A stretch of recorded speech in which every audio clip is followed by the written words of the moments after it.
Hello, fellow watchers and enjoyers. Ash and Piggy here in person again, as we are just about fucking heading to London for our little trip for the year. And of course, it's a Thursday or a Sunday. But whilst you'll be seeing this, we will be preparing to go and see a wrestling show in the Wembley Stadium, Wembley Arena. I think it's stadium, yeah, I think it's stadium. I mean, stadiums have wanky names. Yeah. But yeah, it's a podcast in person. I remember when everybody was like, why don't you guys have you guys ever met in person? Yes. There was a whole fucking set of Christmas videos that came out in person. But obviously that was before everybody fucking knew we existed. So, shalom, welcome. How you doing, mate? I'm doing good. This feels awkward because I literally what was funny is, so I met up with him obviously at the train station because I'm still not able to like locate his house. Like I'd somehow end up in the next town over. Is my take if he's just meant come find my house. So he's like, oh yeah, just come in the back door. I come in the back door. His mother's just standing there, a cup of tea. His brother's just standing there, a cup of tea. I'm just like, I'm gonna just leave you alone here. I feel like I'm interrupting something. I'll just go upstairs. Had a little nap, and now I'm here. I do, yeah. You can tell I had a little nap. Because look at me, fucking. I need to get this fucking thing trimmed. Yeah, if Piggy's rocking a dodgy trim, it's because I'm cutting that fucking fringe, which is a rogue choice. If I'll say fucking myself, I got no chance. We're gonna do it on stream. Is a ring light on? Should be the little thing just behind the desk. There's a little like. Oh. Yeah, go on. Which one do I hit? I don't know. Whichever. Just press the buttons till it goes on. There we go. Now, and Piggy said, "Let there be light," and there was light. But yeah, this is Watching Walford. It's episode 86. This is the podcast of the same name. And today's episode is going to cover the biggest storylines and takeaways from week 30 of 2024, all the episodes from the 19th of August all the way to the 22nd of August. And the main storylines are Harvey and Jean break up, Junior and Gina, and Cindy being a fucking hypocritical piece of shit. Fuck you, Cindy. Cow. Loser. Sorry, my brother told me to say that. He's fed up. He doesn't like hypocrites. Teddy and his boys move into Albert Square, and Sonia and Reiss get arrested, with Sonia taking that fucking murder charge. Is Reiss gonna take the fucking punishment? No.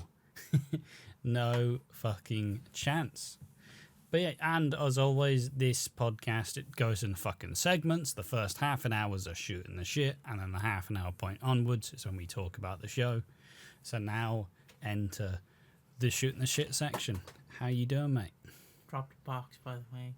Yeah, I don't even mention it, doesn't matter. Just making sure, like, so the camera crew have to clean it up or mess after recording. No, we spilled the box. But I'm doing good. I'm doing good again. I didn't sleep the night before. Like, I'm so giddy. I get to see this guy in person. I can't say the C word, but I get to meet this guy. And it's so funny because, I was like, Ash, wait till you see me. And then, so, like, obviously he's expecting me, with my wild fashion sense. Yeah. I rock up in a pair of Timbs, no socks on, raw dog and that shit. I mean, like a big green jumper that has a badge on it, and he's like, and also with a hat that's got black kraken on it, like the rum. Yep. Fucking absurd. I fit right in with the locals. I do say so myself. But I guess before we get to the how you're doing, Spider-Man 3, we seen it. Well, we seen it.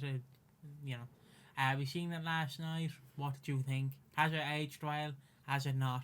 Well, because Spider-Man 3 is an interesting one, because Spider-Man 3 at the time was panned as fuck, because the first two are great. The first two are fucking great. It was pretty much holding the fucking... It was like a belt holding your shit together.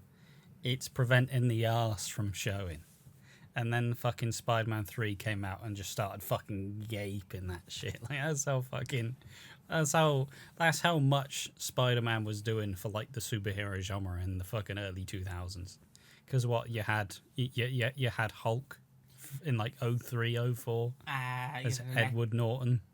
No, Edward Norton was 08, I believe. 03, I don't know what the other Hulk was called. You had Elektra, you had Daredevil. Yeah.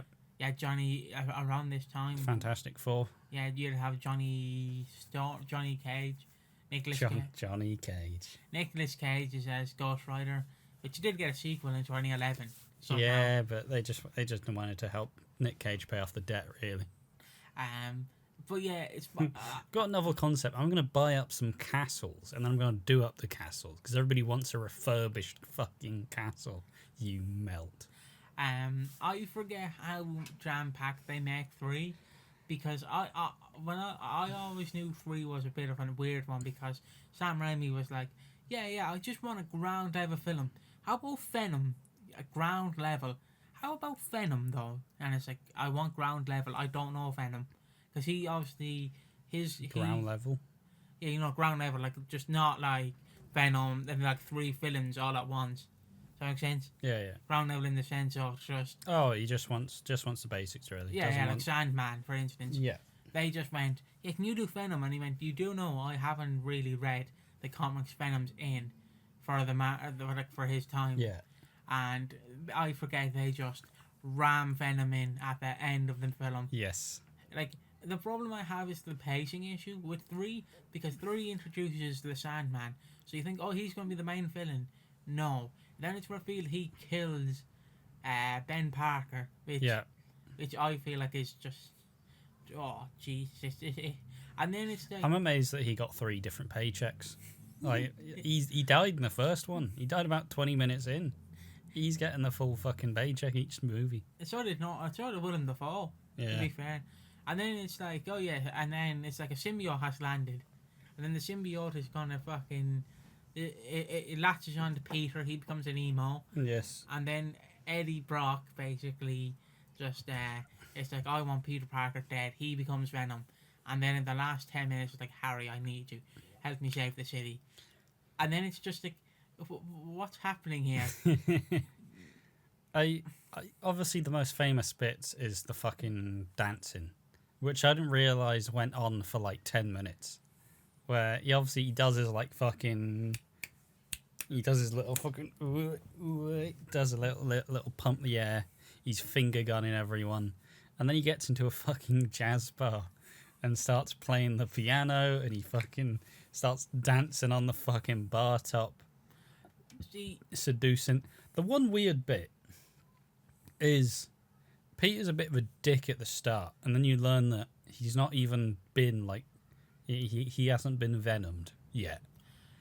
It's to defend the Venom bit of him being like. So I guess the way Jake kind of described it is he's still being corrupted by it, even if it's not on him. But it's still fucking. He's still just being a prick for like the first fucking hour of the movie, regardless. He is. He's like MJ. Like Spider-Man does what's correct with it, and it's like, yeah, but I'm not Spider-Man. You're Spider-Man. Fuck off, mate. But I will defend like people who go, but that's not what Peter Parker is, like doing all the like that when he's like being latched onto by Venom, basically the symbiote. I mean, it's turning the confidence up to 10. Yeah, it's just that's what Peter Parker thinks is cool. That's what is cool in his head, and that's what he does.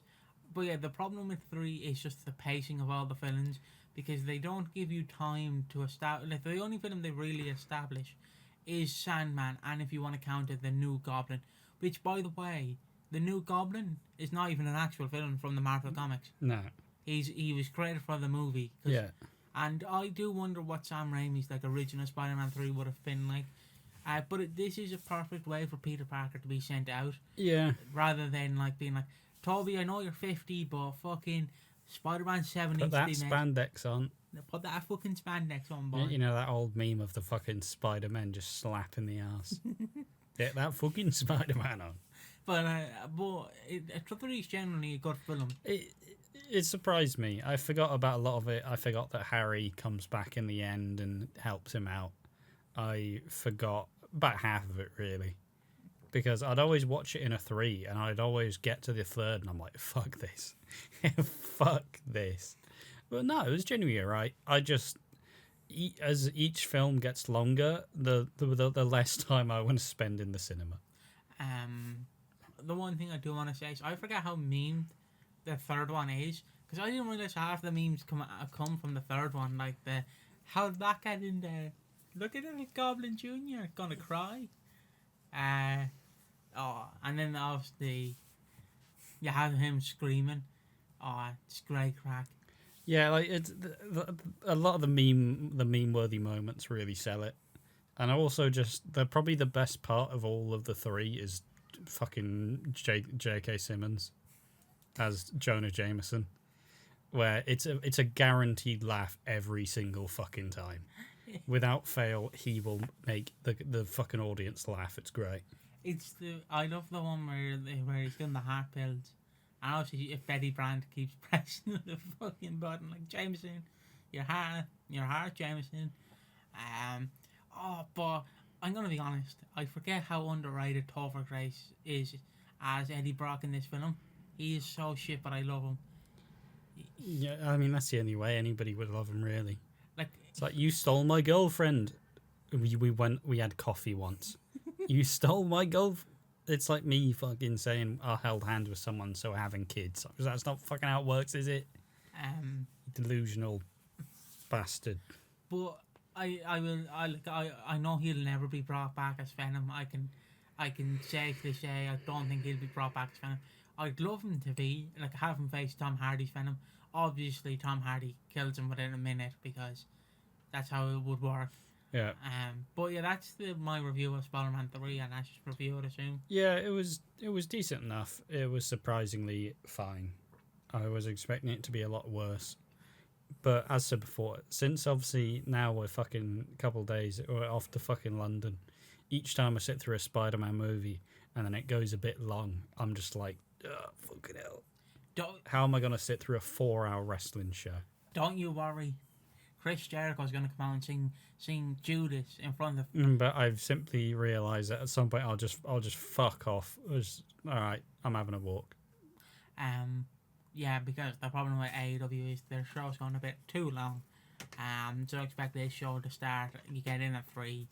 Expect your arse to be nice and numb by 10. Yeah. What have you been, mate? Yeah, it's been alright. We haven't really had much of an active week. We got all the normal stuff done. We already had this next week prepared beforehand and the week after as a nice little protocol. Just decided, fuck this. I've taken the week after off as well because first time going to London, first time seeing a big fuck off wrestling show, and a lot of travelling, which I tend to not enjoy. So yeah, it's been alright. I upgraded my PC to Windows 11, but it also means that my long-running Football Manager save, where I took Hereford FC to the Premier League, spent 8 full actual days on it, has been deleted. Woo. Yeah. All the time out the fucking window. But I'll do it again. I'll fucking do it again. Content. Am I right? How you doing, mate? I'm doing all right. I've enjoyed, I'm obviously, every time I get to come over here, I'm happy. It's a nice break. Obviously, you'll see me again in November. That's when I'll pop up again. To record more Christmas stuff and that music video. I do have to buy a blonde wig, so look out for that. It's gonna be fun. We were on the call the other day. We were practicing it. Yeah. We were fucking practicing. I was like, sing the notes, Ash, sing the notes. And then he's like, and I'm like, exactly. I'm like, yeah, you boys are not ready for fuck by Piggy and Ash. But I've been doing alright. Yeah, I've just been doing alright. I'm excited for this trip. Obviously we'll let you know how it goes next week on the podcast. It's gonna generally be interesting meeting a Scotsman. That's my main takeaway. Yeah, like after this trip, I will have met like fucking 80% of all the people I'm friends with online. So it's kind of what the fuck do I do then? Does that mean I have to make new friends? No, you just go to a shop and steal some. Yeah. But yeah, no, it's been solid. Like I said, it's kind of a tired fucking podcast, to be real. Piggy did some travelling. I didn't do any travelling. I just got anxious surrounding the travelling. So, yeah. But I don't know, where do we even go with this? I suppose I've been doing more writing this week. I've been actively writing videos again. I know it's like it's like people saying I'm starting a novel. It's like, oh yeah, when are you fucking finishing that? But no, I've been writing more. The Hollyoaks video that I've been writing, it's I'm right. It's the video that it's a video kind of explaining who has been axed and why and how they're being kicked, but obviously I can only fucking really finish it around the time that fucking we actually know the ending of all these characters. So that will likely come out at the start, like 2 weeks in September. I'm also writing a video about EastEnders storylines that were scrapped / abandoned, which has also made a bit of progress, but will likely slow the fuck down because I'm really lazy and tired most of the time. Can't wait to find out that Pete Beale was going to be part of the IRA. No, he wasn't going to be a part of the IRA. I know he wasn't. It was just funny as a match that he was. Because he wouldn't fit in. He'd somehow what, me old China? I did learn that he fucked off and he was fuming. Yeah. Like, he fucked off absolutely spewing about how the show was. But then he also went, would you go back? I mean, yeah, I'm an actor. It's like, well, you are dead though, Pete. Yeah, well. Ghost. See, it's the funny thing, because at that time you didn't know EastEnders was going to be big. Yeah. So you're like, fucking hate this whole... I mean, you say that. I think he still died in, like... 95. Yeah. So he still has a decent chunk of time. It's like the Lou Beale actress who went, fuck it, the show's going nowhere anyways. And then I'm pretty sure she went, yeah, probably would have stayed if I knew it would have been this. Probably would have stayed. But yeah, it's interesting. It's nice to stem back. It's kind of funny to also just go over a bunch of different ideas, because it's like, what do I actually give a shit about? What ideas I actually want to talk about? And what ideas aren't going to take me fucking 3 years worth of research? Because that's also my biggest problem when I'm like trying to figure out these projects. It's like, yes, let me just cover the entire history of Ben Mitchell. I'm like, I got to fucking watch the 90s. I got but I don't need to. But I'm like, nah, I need to watch everything. I need to rewatch everything. It's like, maybe I don't want to dedicate fucking 2 weeks of my life to just watching Ben Mitchell clips. Fair enough. Fair enough. By the way, yeah, one more match has been going good. Just side note, we returned to our homeland of our favourite show. Ash, we're not being held hostage 17 years later by saying it. ECW, we're in 2007. The land of the extreme, the tribe of extreme has risen once again, and half the guys are already gone. Yeah. So that won't be released obviously till October, but we've been starting the ECW again, and Jesus, we had a howler doing fucking New Year's Revolution where we had 2007. Yeah, where we had to take 2 days to do it because fuck me, it was just it's been stabbed. Like, oh, stop stabbing me. Stabbing with boredom. Yeah. Not even with anything sharp, just like a pencil. Just for fuck, stop it, man. Stop fucking doing it. Stabbed with a jelly bean, like. But yeah. Anything else? I mean, I guess we could technically talk about some of the Christmas ideas, but it's also probably a bit early for that. And we haven't actually talked about them that much either. We will have after this call, I'll put the hand over the microphone like that and go, you motherfucker. We'll talk obviously off camera about it. Because usually how it's going to work is there'll be 4 Christmas episode reactions. Yeah. There might be a bit of monopoly. There will be a Christmas song. Yeah. Still shitly mastered by me. Not in no part an audio engineer. Yeah, and I don't know what else there will be, but that's the main you will expect on this channel. There Yeah. also will be a tier list or a ranking of 2013 to 2023 Christmases. Yes. We got some ideas. If people have ideas that they want us to do, obviously leave it in the comment section. No, but yeah, it's a fun time. This year's kind of rocked it by, really. Well, each time we do these sorts of podcasts, it usually just derails to some like fucking existential, like, how's the fucking year been? But it's been alright, honestly. This year has been about growing as a person. I think for me, it's been about slowly building back up my confidence after a couple of years of fucking. The way my trajectory went is I lost all my shit in sixth form. Fucking had a breakdown. Stopped working at the co-op. Fucking. Then I started doing leather work for like 4 years, and then I left on bad terms, and now it's been fixed. But confidence fluctuating up and down. I mean, I've done stuff this year I would never have even considered doing in previous years. So it's been this year's been about healing, especially after last year where it's like, oh, what's happened? Your brother broke his knee and he did all of the responsibilities. Well, time to fucking get that apron on, buddy. Get in that fucking kitchen.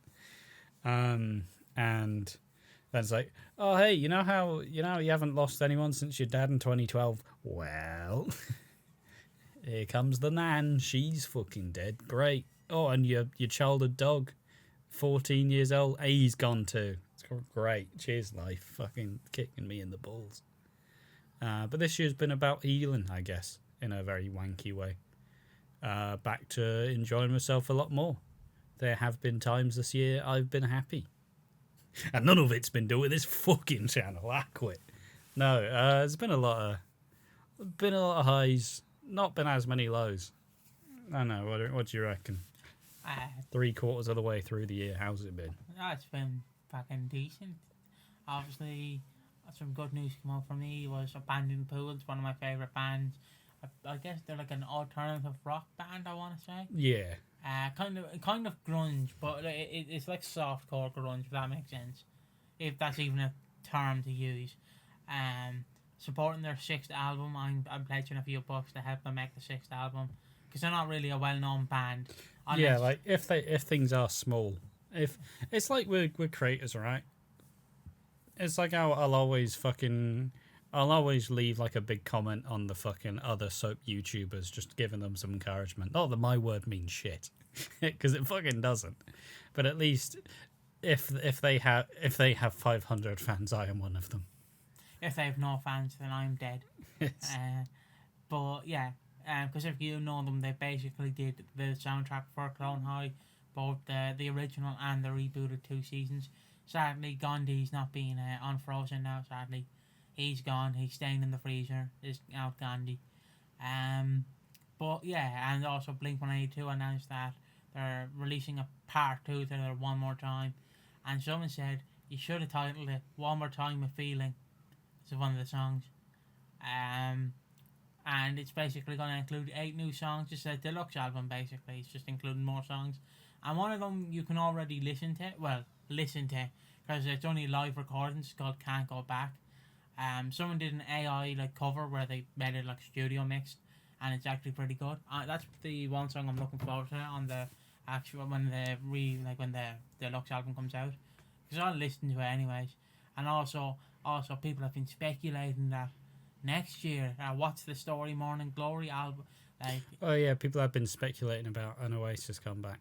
Yes, people are speculating that in 2025, Liam he's confirmed to be doing a solo What's the Story Morning Glory album tour where he just does all the main songs. Yeah. And then people are like, bloody hell, Noel is taking a year off. I mean, do people not remember what album did Oasis do that fucking bombed immediately? You want to put the one in 1997 where they were all high on cocaine and they couldn't do the album. They couldn't mix the fucking album. Be Here Now. Yeah, Be Here Now. I think that's the two. I think Be Here Now is the 2000 or 1997 album. But yeah, it was. That one's yeah, basically 97 album. Yeah. basically for context. Be Here Now was going to actually be pretty good, but the problem is they went high. They got like fucking high on cocaine and all the hard drugs, and basically went, "It'll be funny, like." We'll just delay the songs by just adding shit tons of instruments. And then basically on the 20th anniversary, Noel Gallagher uploaded like the remastered edition where it's like his take on the album, like of all the demos. And like Liam was like, do not put my fucking voice on that. Do not. And obviously, yeah, so if an Oasis reunion does happen, hell will freeze over. And the one thing that buckled me is one of my old mates. Someone asked him about it, and he just went, "Yeah, is the money dried up then? They run out of money. They cannot afford it anymore. The lavish lifestyle's over." It seems cool in concept, but as my father always says, you do need lawyers in place, like who does what and who does who. Yeah, because with fractured relationships, shit can fucking spin out. Because there's a story, I believe, where Liam was like, yeah, I just sing all the Oasis songs, and Noel's like, they're my songs. And Liam went, well, who sung most of them? Shut up, bitch. Shut the fuck up. But yeah, if an Oasis reunion does happen, I will definitely try and go see it, because they're like... I mean, it's shit you've never expected to have been able to do. Yeah, it's something... Just wait for the tickets to be like 300 quid each. Yeah. You want to see Liam and Noel? How about in the fucking Leech's back? I'd fucking do it, but fucking why not? What's the story, morning? I don't know half the songs. I know the main ones. I know Wonderwall. I know Wonderwall. I know Wonderwall. I know Don't Look Back in Anger. Yeah, that's it. That's all I got. I know Wonderwall. That's all I know, lads. But I don't know if it will happen, because I don't know. Probably will. It probably will. If they're already teasing it, it's likely to happen. Yeah, but if Blink can reunite like the original three, then surely this can't. Well, the original three, the most famous three, because there was the original drummer who got fired, and then Travis, come on in. So yeah. Oh, Travis. Not the band Travis. No. But. Hey now. You're on us there. But yeah, we've nearly filled the time with nonsense. But yeah, I think this trip is it's a stress test, right? It is if this goes well, might be doing more trips in the future. But if it goes to shit, I'm staying in my house forever. Fuck this. I'm shutting down everything. I'm gonna become a football manager YouTuber. All untrue, perhaps. Some of them. No, but yeah, it's good fun. It's cool that we're at the stage where we're actually willing to fucking do some cool shit. Whereas at the start, it's like, all right, are you talking to me about EastEnders? Don't fucking talk to me. Fuck us. Don't fucking message me. Yeah, we definitely have come a long way, pal. I will say that much. Yeah. So it is funny. I just heard again. I'll bring the image up because I just want to. I told Ash, like, there's a famous image from The Simpsons where I think Bart walks in on Homer, and Homer's just sat in the pitch dark, like in his clothes, holding like a bat, but it's the way he's looking at the camera. And I said, that's gonna be Ash's brother if I fuck up. Like if I get Ash lost or something, he's just gonna be sat there like, see what you did, mister. You're supposed to get on this train, but you went on this train. Yeah. And then Ash's gonna be like, yeah, fuck him. Yeah, fuck him up. Run off in the corner. It's like this is the first time I've also shown in this fucking light.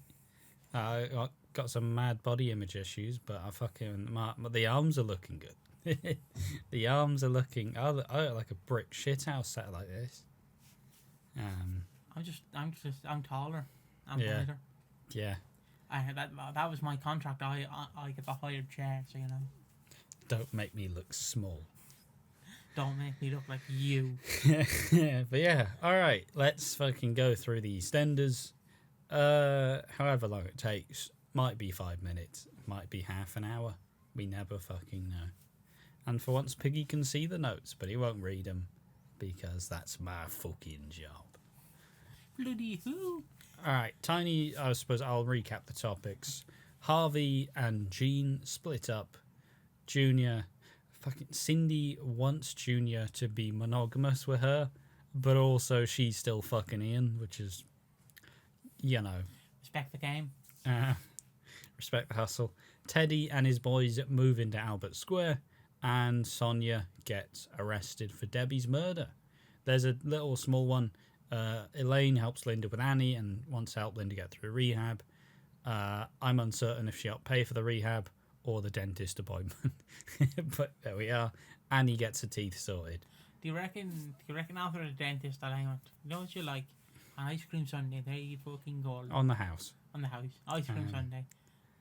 But yeah, also Dean's trial is 2 weeks' time. Woo, Shirley. So Shirley, please come back, please. And next week the crush. Shirley, I know I was wrong. I messed up and now you're gone. Wow, wow, wow. See? Like a little jukebox, me. Obviously next week's when the crush happens. I don't know if the caves in or what happens, but we'll figure it out. I assume it just gets too congested and someone just gets fucking stamped on. Like America and Black Friday, like. That's yeah, I mean, just like an overcrowded mosh pit. At the club. We've not talked about it. We'll talk about it next week on the podcast because they announced it, and apparently this is Chelsea's big storyline, which they've been saying she's going to have for the last year and a half. Now she's finally getting it, and it's not looking good, Breath. It's not looking good. But I can't imagine Elaine at the dentist, like when they're talking about the teeth, because she'd start getting fucking egotistical. They're my teeth. They're not your teeth. They're her teeth. They're my teeth. And just starts cracking all the jokes. But yeah, there we are. That's the side bit. Dental floss, more like candy floss. Yeah, fake. To be fair, I have learned that Elaine is probably my favourite EastEnders character. I was having an argument with my brother because he fucking hates her and thinks she's too much. But I, at this point, have just realised that I love everything about Elaine. See, and everybody doesn't understand her like I understand her. See, the one thing I love about Elaine is not Elaine herself. It's imagining Elaine doing like Frank Sinatra songs, which is just her belting out My Way. It's always funny to me. Even by Limp Bizkit, of course. By Limp Bizkit. I don't know if the videos came out by that point.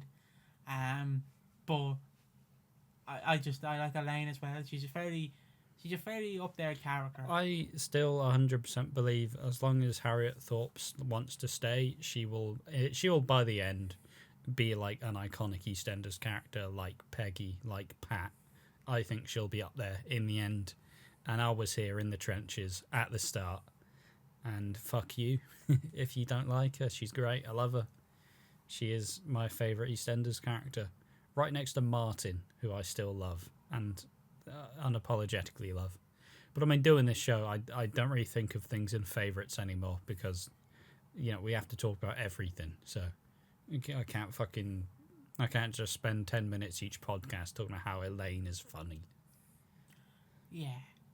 But I guess if we get into the main also Dean's trial, 2 weeks time, let's go.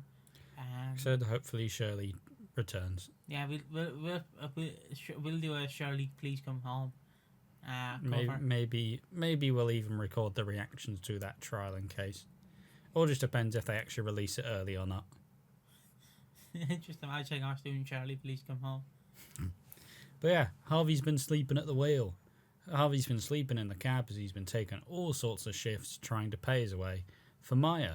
Jean wants a holiday this year, but Harvey's like, bloody hell, guess I'm doing more fucking shifts then. Oh, Jesus Christ. All right, I'll just die in this corner of overworking. Maya's thankful with the extra money, and she tells him, look, you're doing a lot more than you fucking need to. But he's like, bloody hell, I've got another shift. Fucking blimey. He's taking literally every job he can. Jean says, look, we'll make our own little holiday in the back garden and wants Harvey to join, but he's bloody working again. That pesky Harvey and his fucking job. Harvey's sleeping on a bench. Jean wonders where all the extra money's going. He annoys her, saying, all I do is provide for your family. And she's like, fucking, it's your family too. Like, what's that about? It's your family. Stacey lets him know how rough it's been for Jean, and he offers to pick up Charlie from nursery. And for the one episode, they actually mention how it's been a particularly hot day. So, Harvey collects Charlie and then falls asleep in the car, leaving a baby in a hot car, only till Jack spots him sleeping and is like, what the fuck are you doing, you dickhead? She could have died. Obviously, that's the famous I think it's either Don't Leave Your Dog in a Hot Summer Day's Car by the Beatles, I believe.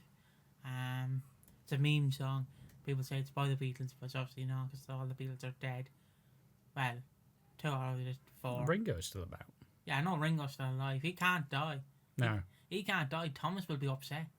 How is Thomas the Tank Engine gonna survive if he dies? Exactly.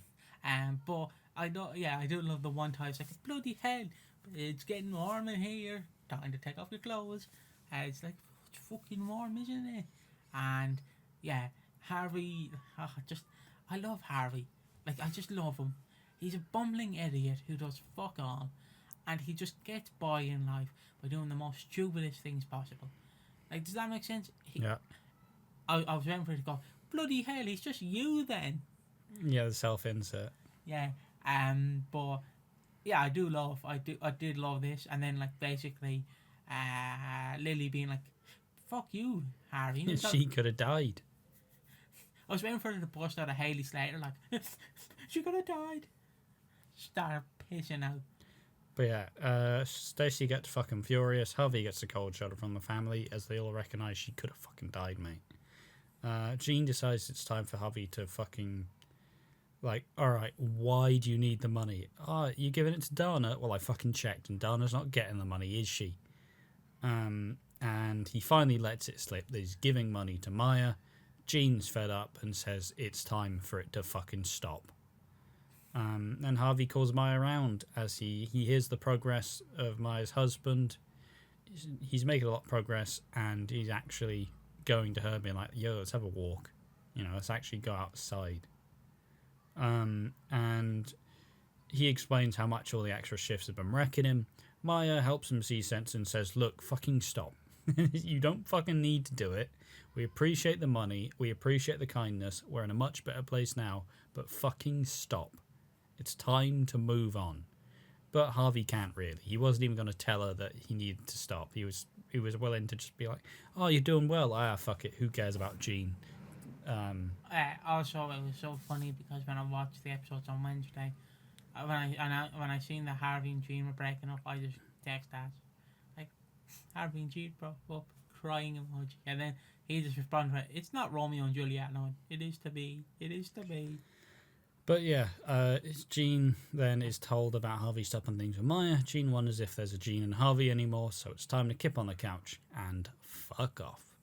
Jean calls him out and complaining and cannot be tempted to decide, and Kathy and Harvey try to assess if there's a future with him and Jean. And when he returns back, he spots Jean with a bang. She's leaving and she's going to Sean's. I guess it's just get your fucking holidays in now. You know, get your holidays in now. There's a busy fucking anniversary going. So, yeah, that's the Harvey and Jean stuff. I'm devastated for Harvey and Jean. They're my favourite couple. Yeah. In all seriousness, he couldn't give a shit, but I did. I was in the trenches. I was a Heen fan. I was a Jarvie fan. I was in the trenches defending them to no end. I was not in the trenches. I was just a fan of them. I was just a fan of Harvey and shit. Oh, there we go. I'm sad it's over. I'm sad. I mean, it's probably not over yet. Like, Harvey needs that relationship to actually stay on the show. If not, he's leaving. Obviously, I do like he's doing the Howie method. Yeah, we're breaking up, but you can sleep on my couch and eat. Can I stay in your house, please? Please. You're sleeping on the sofa. Yeah, that'll be grand.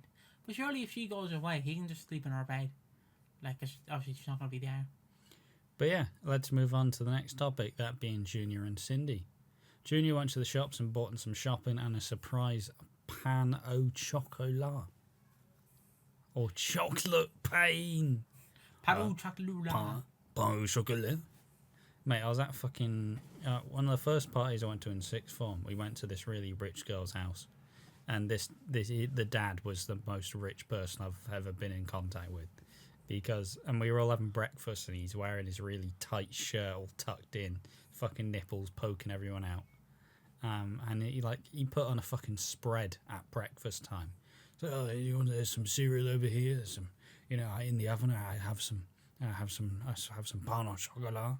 I got some waffles here. And then he looked at me and went, "Do you want a banana?" I'm like, who? Sorry? Sorry, say that again, mate? I misheard you. I said, and he's like, "Do you want a banana?" I'm like, "Yes, I fucking do, sir. Yes, give me that banana." Fucking absurd. Do love our chocolate, pan au chocolat. I believe it's a pan au chocolat. Pan au chocolat. Piggy, try not to make it more racist.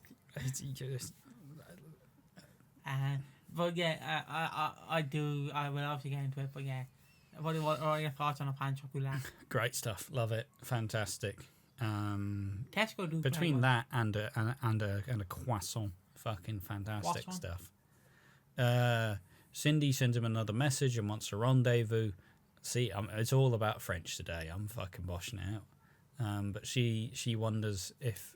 And Gina's like, "Nah, you're pumping someone tonight, are you?" "No, I'm not." "Are you sure? Because I can fucking leave some condoms out for you, boy." Obviously, it doesn't go that far, but it's pretty much like, "Are you actually doing anything with anyone?" Asking for George. George and Gina reconvene, and she hasn't rattled him. George desperately wants Junior to focus on his family rather than his side girl, and Gina takes Junior for lunch at Beale's Eels, and Cindy spots Gina going through his phone. Cindy fucking rats on Gina immediately, the fucking cow. It's like, "Ah, bloody hell, they're spying on you." "Yeah, fuck off. You're not supposed to tell him, fucking Cindy, dickhead." And tells him, "If you won't sort out a way to have this affair, then I will." She books a hotel for her and Junior and nearly turns down a drink with Peter and Lauren for some nookie. I did it off with a nookie. Exactly. Give me a cookie. That's not the words. Junior ignores her and she reckons that the hotel is off, so she heads to the Vic. She sits with her family and they toast Lauren's success as Junior walks in with a tall blonde, which is Junior's way of clearing all suspicion. "Look, I'm not with any other woman. This is the woman I'm with. Look at her." This makes Cindy jealous, and Gina and George get some confirmation bias, like, clearly this is it. George apologises to Maxine for arguing when she was in the room. She has no fucking clue what he's talking about, and Junior and Cindy flirt about jealousy. Gina lets it slip to Cindy that he brought Maxine back to the house and they pump like rabbits. Cindy's furious at Junior for sleeping around and is jealous. She wants Junior to be monogamous with her while she is still with Ian. Fucking absolute hypocrite, fucking bitch. He agrees that that's what he wants. George notices that he stopped seeing Maxine and Junior later spots Cindy and tells her she's all he wants. She reminds him, like, I'll give you a text later. Oh, it's more than a text. He's given up everything for her. But it's still like why I think how this story's going to go is it feels like Junior's going to fall head over heels for her and she's going to kind of stamp on his fucking heart like, "You what? You actually like me? Fuck off." I was just, it's just a bit of fun, wasn't it? Not even half the man that your dad is, and then obviously Junior's going to fucking break something. Yeah, well, if you hadn't left me. Yeah, all right, Junior. If he hadn't left me, he could have taught me all the techniques, but he didn't. He left me. Much on Junior and Cindy? Oh, I love how he's basically like, "Hey, Cindy, smell my fingers, bitch." And she's like, "Yeah, don't do that How again. dare you? How dare you cheat on me while I'm also cheating on my boyfriend? How dare you?" Yeah. It's that fucking... She even has his last name still. what the fuck is that sketch where your man shoots himself in the chair, and it's like, why would I do that? Why did you make me shoot him? I don't know. I think it's the Paul Andrew or something. I don't know. But yeah, I'm just thinking of the meme where the guy shoots the other guy in the chair. And it's like, why would you make me do that? It's all your fault.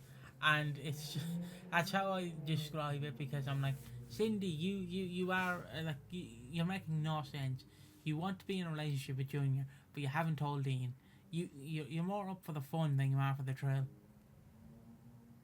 Like, just tell Ian, like, break his heart, and be stomping his balls, and then break up with him. But yeah, let's move on to the next subject, though, being... did I actually talk about it? Before I continue, my brother is fed up with Cindy and fucking hates her, and he's not about that hypocrite life. He is fucking furious at her and wants her to leave, and it's quite funny. Because, I don't know, because I often like the soap characters who fucking cause fights, and I love it when, like, the characters are hypocrites. But, like, if it was in real life, I'd be like, don't fucking talk to me, Cindy, fuck off. But because they're on a soap and they're causing more drama, I'm like, yes, fucking straight in the fucking veins, yeah. Give me all of Cindy. But, alright, Teddy and his boys move into Albert Square. Lucindy is what I heard her name was. Teddy's back, and Harry arrives in Walford with a lot of bruising on his face. He said he went back there, what we assume is the old house, and Sharon and Ted talk through Reiss struggling to deal with Phil, who's on the warpath. He threatens Reiss that he has till 12, and then we learn that Ben isn't doing too well. Ian stayed around in America for an extra week to try and sort out things with Ben, and Kathy's kind of told Phil this, and Phil's like fucking raging. He's raging. Reiss wants to go for a day out to avoid Phil, and then Kathy mentions how much Ben's struggling in prison, but Phil storms over furious to Reiss, fucking banging on that door. Reiss, let me in. I want my money. I want my money. Don't know what those impressions are. He finally explains that Phil knows that there is no investment. Once again, Reiss not telling Sonia the truth, even if he fucking had to. Dickhead. Phil's about to leather Reiss, but Sharon insists she'll sort it. Sharon calls out Reiss and Sonia over how recklessly and stupid they've been, mentions a life insurance policy, which settles Sharon slightly. It's quite impressive how quickly everyone's decided that Reiss is just a raw bloke. He's just fucking grim. He's just a terrible fucking person. It's funny in a sense, because I just think of Dick Dastardly and Muttley. That's all he reminds me of. It's like, I know he scammed and killed a person, but he feels like he belongs in like a Looney Tunes cartoon. How cartoony he is. Yeah. Like, how I describe it, if he was in Looney Tunes, he'd be Wile E. Coyote, and like, so I don't know who'd be the Roadrunner. Yeah. Where he'd try and like be like, I'll get you this time, Phil, and then he's just, TNT blew up in my face. Fuck. Yeah, it's egg on his face at all times, but Sonia's somehow taking the hit. I love it. Like, I know you're not supposed to root for villains, but let's be honest, it is funny when it's Reiss being like, bloody hell, what time is that? Oh, I did not. It's get away with murder o'clock. So, yeah, alright. Get away with murder by fucking dropping your pregnant wife, fiance in it, sound. But yeah, when talking to Teddy, they mention Ben, how Phil can't go to see him. Teddy keeps trying to help him out seeing each other as family. He claims, let me handle Reiss and I'll get you back your money. He also just casually drops like fucking 12k on him. Just all in cash. Fucking no stress. He also describes him, he's like, we are both an analog and a digital world or some shit. It still feels like Phil and Teddy are going to be related. That's my take on it. And we also get to see, through this episode, we get to see a bit more implied about Teddy having a bit more of a dark side. Because at least you know exactly what you're going to get with Phil. But with Teddy, he's a bit smarter about it. So he'll fucking ruin your life and like fucking pat you on the back as he's doing it. But yeah, Sharon enjoys a drink with Harry and she checks upon him. Teddy mentions his plan to give Phil the cash himself and figure out Reiss by himself. He reckons he should be able to keep him in line. Reiss is looking up critical illness benefits and is interrupted by Teddy, who's like, alright, I'll fucking handle this debt. Kathy wants to have an engagement party for Reiss and Sonia, as Sharon tries to get Sonia to see sense about Reiss being a bad man. Sonia claims she trusts him with her life, which feels like it could be some fucking foreshadowing, as Reiss will fucking throw you under the bus, Sonia. You don't understand how fucking pathetic he is. We see a nice little shot of Ethel, Dr. Legg, and Dot as Ted discusses his terms. If you get the payout, you come pay me, or if not, I've got a couple of fingers in pies, so a clever accountant wouldn't hurt. Teddy's offering to give Reiss a job and wants him at his beck and call for the foreseeable. He claims he likes to invest in people when talking to Phil while giving him cash. And yeah, it's like I said, we're hinting at the dark side of Teddy, which is an interesting aspect to see if he is actually like a secret prick. Hope not. Well, I think he'll still be very likable, but there's a chance he'd be doing some dodgy shit. But yeah. Sonia's angry at how stupid Reiss has been to accept this, since the terms aren't exactly clear, and they get scared thinking about what Teddy might do. So, I've already said that. Teddy welcomes Harry and Barney back to the square, saying it's going to be a big day for us. We're going to put the past behind us and make a new, start anew. Chelsea and Felix move out of Gray's old flat, or old house, as she takes one last look around the place. She worries that it's an end of an era, but Denise reminds her that she can rebuild. She worries that now it's going to be some stranger's home. This while Teddy gets a call from the estate agents as he reveals he's the proud owner of number 1 Albert Square. They all share a big hug and look forward to moving to Walford. In the Vic, Teddy opens up to Billy about owning number 1, gets the details of Gray Atkins. Teddy is quite insensitive about Gray's house and what happened in it, because obviously 2 people died in the house? Yeah, 2. Yeah, Chantel and Tina, and he abused Chelsea in this house as well. And they him and Harry are just kind of joking about it, not really understanding how fucking serious it was. But yeah, and I said perhaps a glance into the real Teddy. Marches the boys to Chelsea and they all apologise. They aren't super keen, but Teddy charms them around. Teddy explains how important it is to tread carefully, but we'll enjoy ourselves along the way. He starts worming his way through the square. He charms Kim, apologises to Chelsea, and claims, look, the reason we moved is that Barney needs to go to a better school, and he invites Chelsea to the party. When signing for the house, Teddy asks for one condition to be put in the contract, and Ted, Harry and Barney all lied to the rest of the family, keeping it a big secret as to why they moved. Teddy got Gray to put 30 grand in a trust fund for Jordan, that being Gray and Chelsea's kid. Harry warns Terry that you-know-who is sniffing out for them again. He reminds his son that it's all under control. So, all that said, Teddy is still being really fucking elusive and not telling us the real reason why they actually had to move rather than just be we just need a fresh start. Why do I feel like it's going to be like Of Mice and Men? How?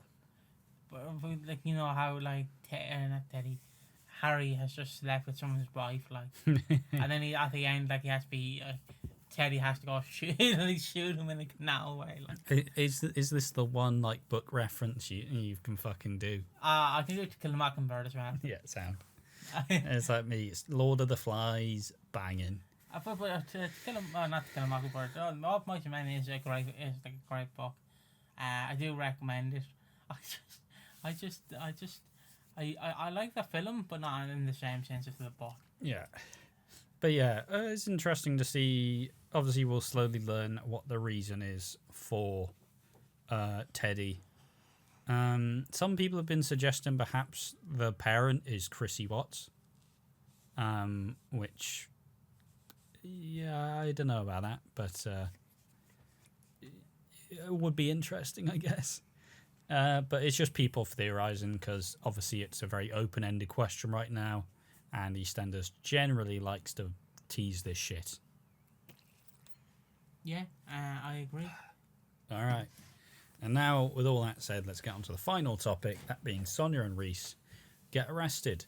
Sonia's tasting some food for the engagement party, so she explains to Sonia that Reiss has lied about Teddy's deal again. She feels incredibly awkward about taking the money. Sonia and Reiss's baby scan goes well, and they're ecstatic as the police ask Kathy about Reiss. They're excited for the future. They feel like they've reached like where they want to be. Sonia has a good line saying, "We don't want a sweaty baby, Reiss," which is a fucking great line. Martin broaches a subject with Reiss and explains that the police are asking questions about him and Debbie. He claims it might be because Debbie's parents, but he staggers back into the house clutching his heart. Sonia believes it's a panic attack. Does he open up about the guilt? No, he fucking says, it's all the baby scan, I'm terrified of losing it all. And he says, yeah, and he says he can't believe it's not going to be taken away from him. Which, I mean, it fucking should, the fucking prick. It is something like he's showing all the signs of guilt without actually without showing it towards anybody who might fuck his shit up. He is your friend in school who acts like he's the hardest man in the square, in the schoolyard, and then obviously he goes up to someone and it's like, yeah, you fucking virgin, you fucking sucking, and the guy just goes, decks him right. Starts crying immediately, shits himself on the way down. I describe it like as like whenever Cartman wants to fight Kyle in South Park, and then every time they do the gag, he just punches Cartman like lightly, and then Cartman cries.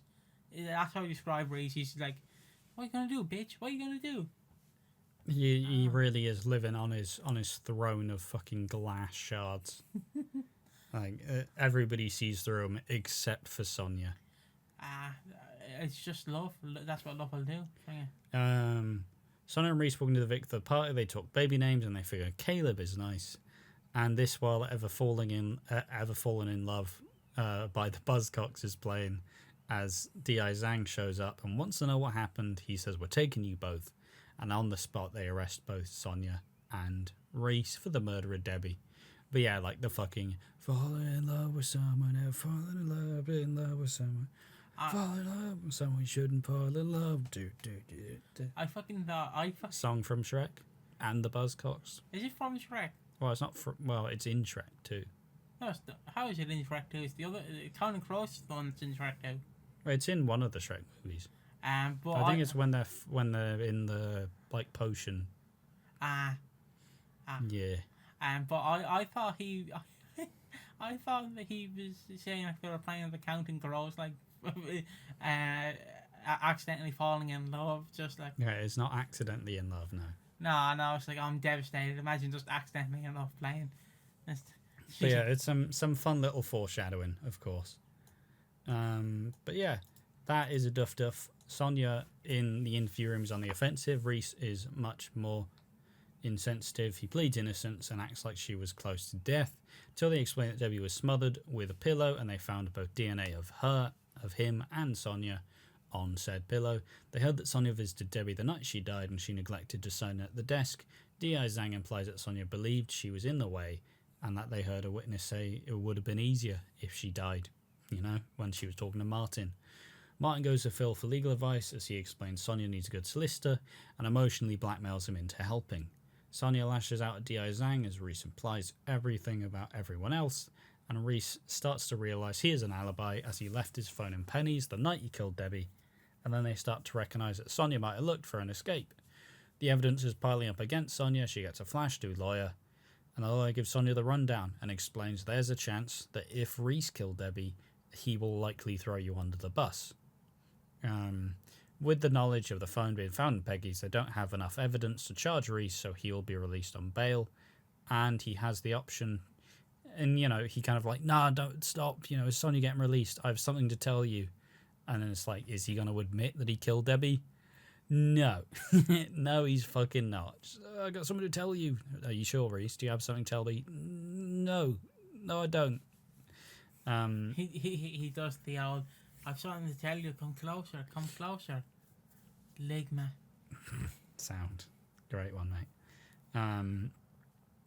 And yeah, he actively let Sonia take the rap for the murder. Sonia learns that Reiss has been released and Di Zhang charges Sonia with murder. She wakes up in prison. Everyone's been gutted to hear that she's been charged, and the family all figure out that Reiss is a baddie with a gyat and has been messing Sonia about. Martin charges to Reiss and he continues to lie and imply that Sonia's guilty. He claims that Sonia will be home tonight, but his angle is that a pregnant woman in jail, which is just fucking stop it, mate. It's not working. You're not fucking managing it.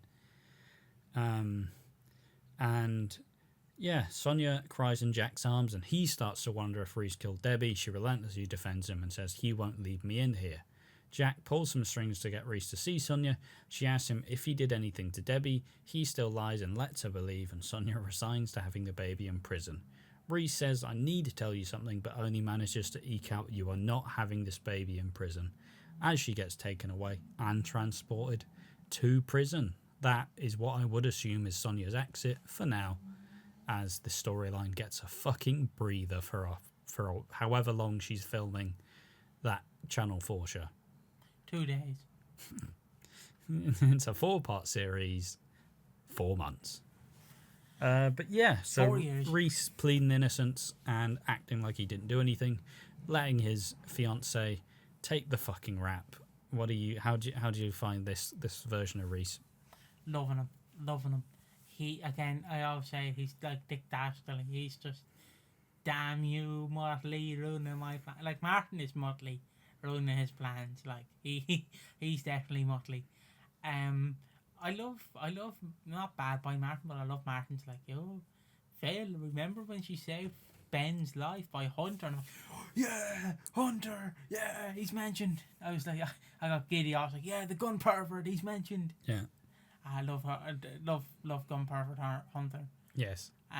We all do. No, we don't. We all love Grey Atkins too. No, we don't. Oh.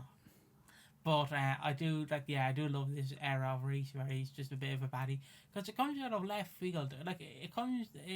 Out I mean, he spent like a year and 9 months being a bumbling fucking idiot. Yeah, and now suddenly he's a bumbling idiot who's also murdered someone. Yeah, well, murdered. I mean, she is dead. Yeah, but she was practically dead beforehand. He just finished her off. Yeah, well, that's not fucking. He still killed her. I mean, yeah, well, you can say killed, but like fucking. Look. She was already dying, but I did set the house on fire. It didn't kill her though. That was the fire. It's like, yeah, all right, Reiss.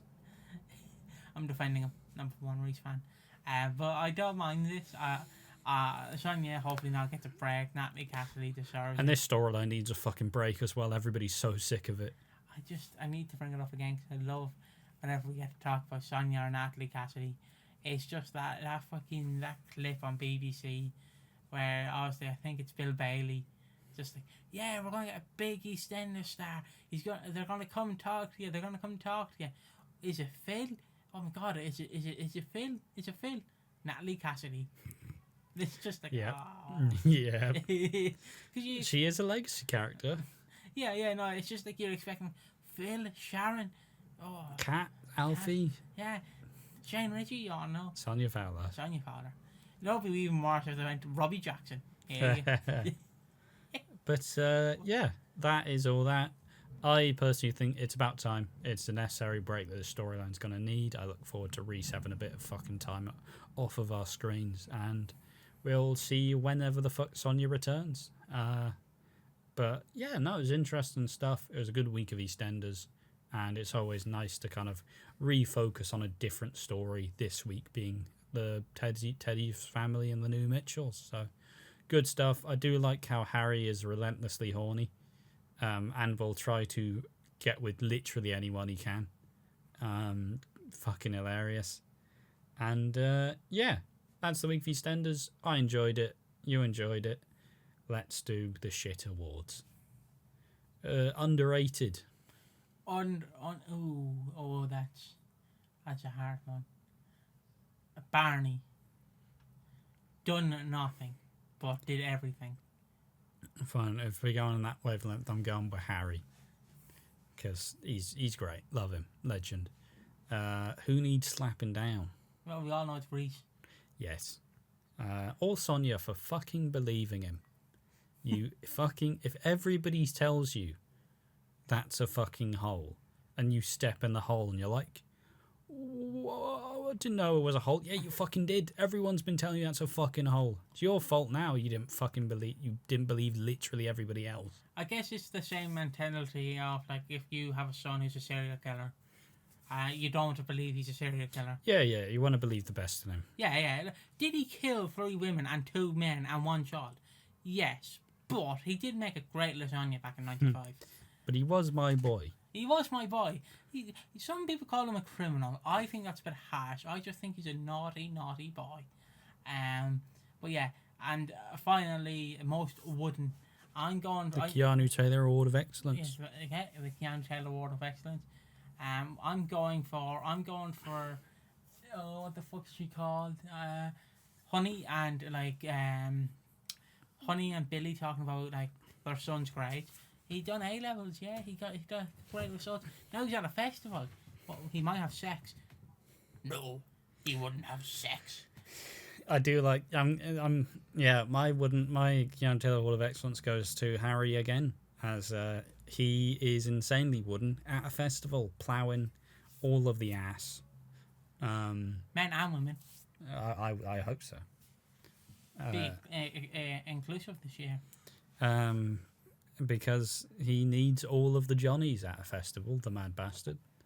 But yeah, that's the podcast in person for the first time in what, like, fucking months. Like, what? April. But yeah, that's podcast. Thanks everybody for enjoying us. I hope this one came out nicely. It started off a bit awkward, but then we got there in about 10 minutes pretty fucking quickly. So yeah, that's the podcast. Thanks to everybody for watching. As always, I want to thank our YouTube member, Belinda Slater, who I believe is still a member. So we do thank you for continuing to pledge your support to the channel. If you would like to join us, there is a little button right next to the subscribe. And we also have Patreon and a coffee if you want to support us in any other way. But all in all, thank you for watching the podcast. We've been watching Walford. See you next time. Bye-bye.